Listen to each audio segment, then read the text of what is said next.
As homeless encampments spread across Los Angeles over the past decade, one type of shelter in particular has proven increasingly controversial: RVs.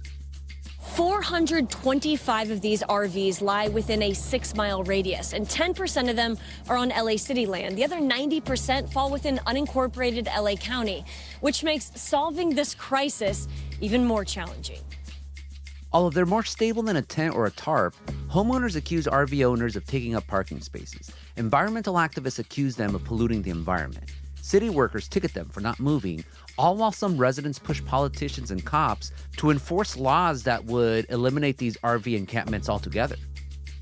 Me and all my community want swift removal of the RVs from the wetlands. We've waited, and the same number of vehicles are there.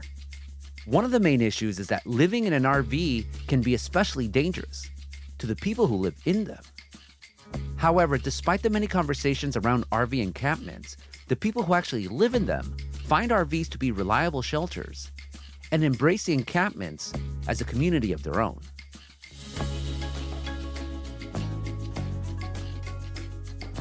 I'm Gustavo Arellano. You're listening to The Times, essential news from the LA Times. It's Wednesday, March 29th, 2023. Today, how RVs became part of LA's housing landscape and why they're unlikely to disappear anytime soon.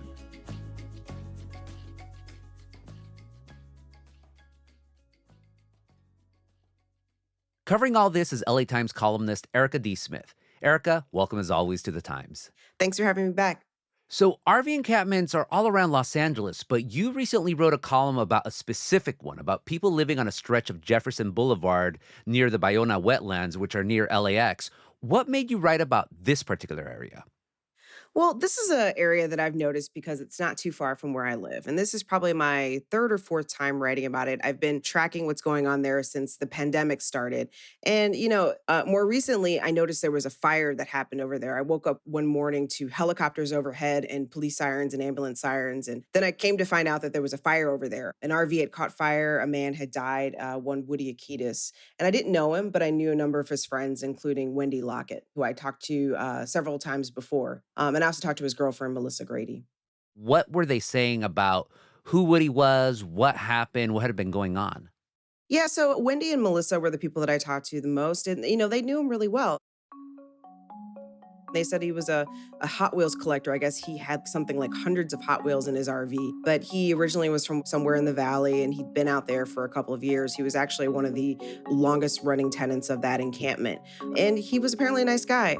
He was basically like the, if you want to say, mayor of this place. I'm the sheriff and he was the mayor, I guess, for lack of better terminology. He was very diplomatic and knew how to handle stuff. He was always a voice of reason. And basically one night or one morning, they woke up to flames. Melissa ran outside. Woody ran outside with her. For some reason, he went back in. And, Wendy and several others tried to get to him, and they just couldn't.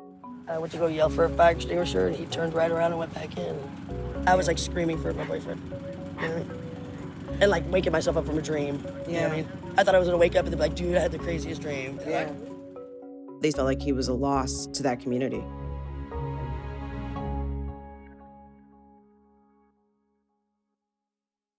Yeah, anytime you have a death, that's always going to get a lot of attention, but it also brought a lot of focus to the issue overall on RV encampments in Los Angeles, and most of the attention has been negative.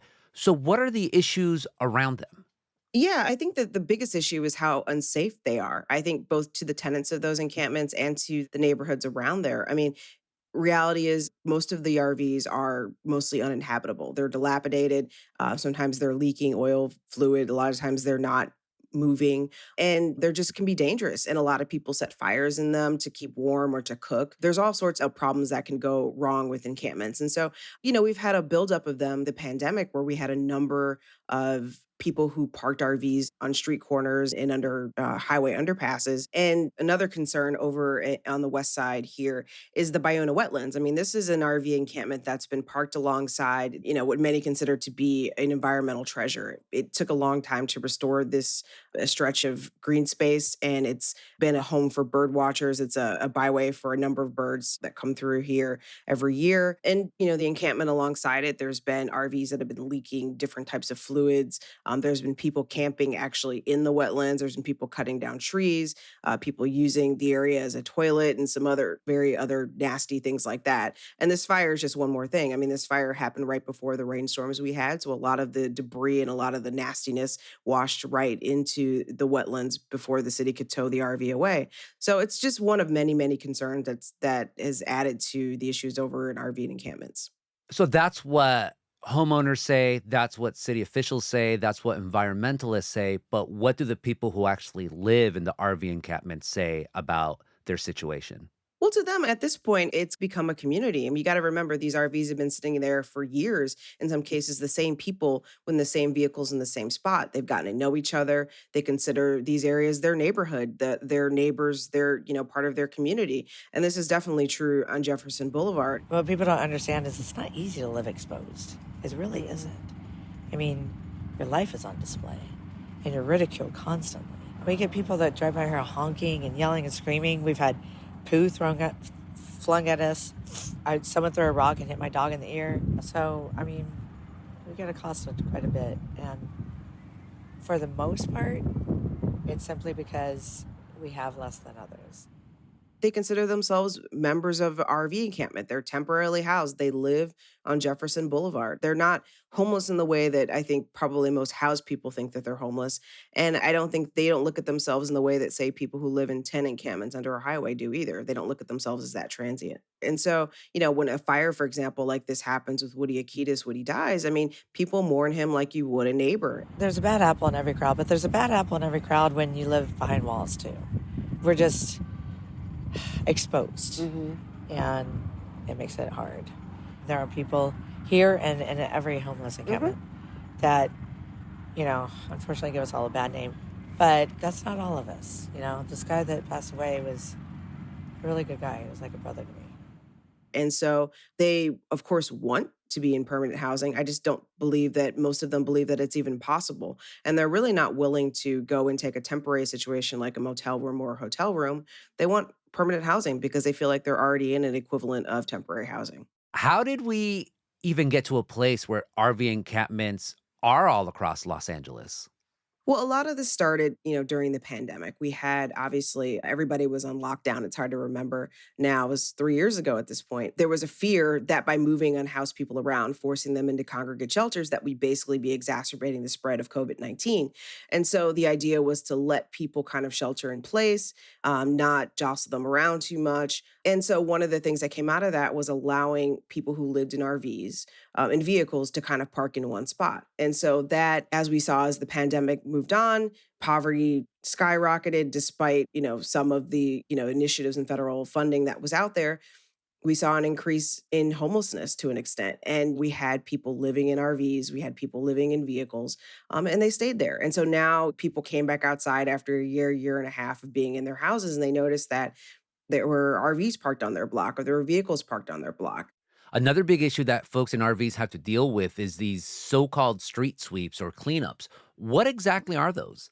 Well, there's a couple different versions of it, but in the most general terms, it's basically when outreach workers, city officials go out and they basically clean up all the trash, all the debris around an encampment. A lot of times they will sometimes trash tents and other belongings, depending, if you ask advocates, they'll say they'll do that all the time, but basically try to clear an encampment and get people away, move them away, put them in hotels, move them another block. But there's different versions of them, but that generally is the most accepted probably definition. There's been a series of them over the last couple of years, but they've kind of intensified in the last year since Councilwoman Tracy Park took office, replacing Mike Bonin. So, she says there's really no real consistency from it. Sometimes they come out and they say, okay, everybody has to be gone in a week. Other times they come out and they don't give a deadline. Coming up after the break, Mayor Bass's Inside Safe initiative.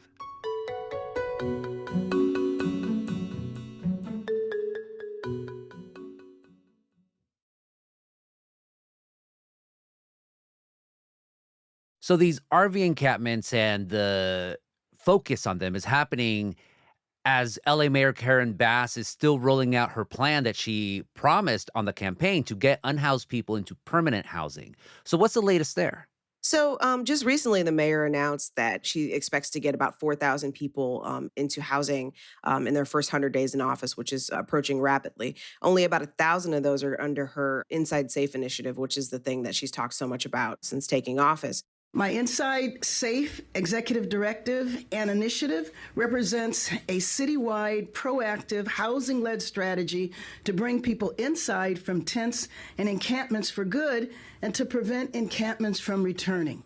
But still, 1,000 is a big number. It's a bigger number than it seems like we feel like we had in the last few years. But, one of the sticking points is RVs. She admitted to reporters that, they're still working on a strategy to deal with clearing RVs. Most of their focus has really been on tent encampments, getting those folks into motel rooms and hotel rooms. Erika, is Mayor Bass's Inside Safe initiative going to be effective with people who live at RV encampments like the one on Jefferson?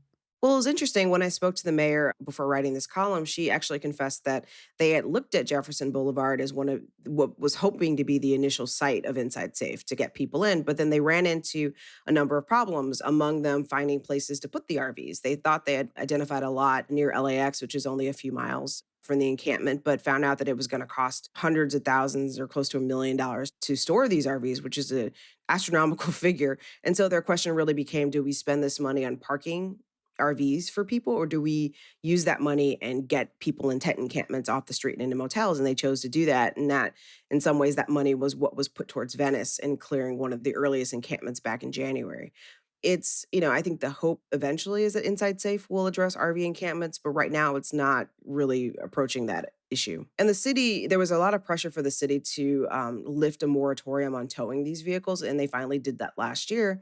But then it became a problem of where do we tow these vehicles? And do we have enough heavy duty trucks to tow RVs? And the answer became they didn't have enough of either. And so we've been sitting in this limbo for more or less a year with the moratorium being lifted, but not having much movement on what to do with RVs. And then there are also just laws around property. I mean, I think that's one of the things that the mayor mentioned to me and others in the city have mentioned is that once they started talking to people living in these RVs, they found that a lot of people don't own the RVs. They're actually renting them from other people. And so when they go to tow them, there's a legal hurdle. It's like, if you can't find the owner of the vehicle, can you really tow it? Does that open you up to lawsuits and other legal litigation? So those are all these questions that haven't been answered yet. Yeah, that's what I was going to ask. Also, what are the ramifications of towing a vehicle if people inside are there? And then also, what's the ramifications then of trying to evict someone from a vehicle? I think these are questions that people really never really thought of until this happened. No, I think there's a lot of unanswered questions. And I think the city is probably trying to find their way through it in a way that would not draw as many lawsuits as possible. But I mean, I think some of this is uncharted waters legally. Obviously, there's some case law when it comes to clearing street encampments about what you can and cannot do with people's property, what kind of notice you have to give people. But I think one area that's become more clear is that they can tow in RVs if they are considered hazardous. So if they're dumping hazardous material on the street, that sort of thing, then there is some legal recourse for being able to remove these RVs. That said, the issue of the vehicles to actually tow the RVs and actually where to put them is still an issue. So I think a lot of times we have vehicles that probably do need to be towed and probably can need to be towed because they're leaking some sort of hazardous material, but they haven't been towed. Like even the RV that Woody died in, it took them at least 4 to 5 days to tow it away from my count, looking over there. Wow. More after the break.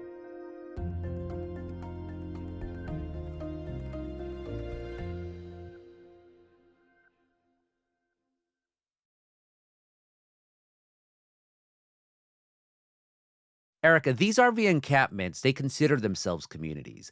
And city officials, yeah, they know that you can't have RV encampments like this, but they also don't want the negative optics of just breaking them up like that. So have city officials tried any way to at least ameliorate the situation, maybe put nearby public restrooms? You mentioned earlier parking lots, but what other efforts have they done? Yes, I mean at the Jefferson encampment, for example, there's been a porta potty out there for quite some time, and they put a dumpster out there probably about a year and a half ago, and so that I think in some ways has helped. But then you have a porta potty and you have to empty it. Then you have a dumpster and you have to empty it, and most of the time, that dumpster is overflowing. The porta potty, I wouldn't get anywhere near it if I had to. So I mean, I think there's ways to mitigate it, and I think it's better that there's a dumpster there, and it's better that there's a porta potty there than not. But there's been some attempts, and I know that's the case at other RV encampments around the city too, particularly some of the larger ones. And there's been some ideas about helping people get out of them. There's been some programs that have been successful up in the San Fernando Valley, paying people to give up their RVs so they can go into motels as opposed to having to pay to store them. There's been some partnerships with some nonprofits to provide parking lots for some RVs. So there's been some things that have worked here and there. I don't think there's one silver bullet, but I think there's been some efforts that are working in small ways. This is what interests me so much about the issue. And you've seen this with other sort of homeless encampments. When you are together for years, it's no longer about the idea that you need housing. You also want to be with the people who you've been with through so much. So how have the residents, at least at Jefferson encampment, reacted to the offers to go into motels, to go into more permanent housing? Well, I did talk to Wendy, and who, between the first time I talked to her and the time that I've talked to her more recently, she apparently did get temporary housing up near LAX. She seemed like she liked it, but she told me she got kicked out because she painted on the walls. So I think that kind of soured her on accepting temporary housing.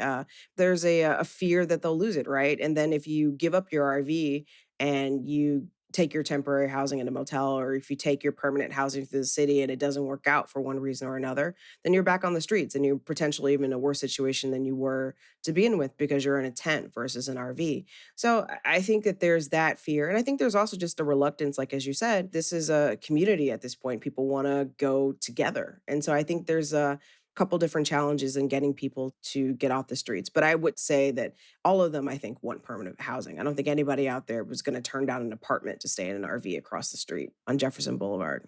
Finally, Erika, we've been talking about all this mostly objectively, but we're both columnists, so we're allowed to give opinions. All of these attempts to get residents to move out of these RV encampments and shut them down, is that the right move? I think it's the right move, but I think we need to have a plan in place. I think we can't just shove people away out of their RVs and just put them someplace in some motel up in the San Fernando Valley and, wash our hands and forget about them. I think we really need a thoughtful, intentional plan to get people back on their feet in a way that's sustainable. And I think that from what I've seen of the mayor's office, it seems like they're trying to do that. So that gives me hope. But I think that we have to be really thoughtful about this. Otherwise, we're just going to perpetuate the problem, as we saw with Wendy, who got into temporary housing and now she's back on Jefferson Boulevard in an RV. Erika, thank you so much for this conversation. Thanks for having me on.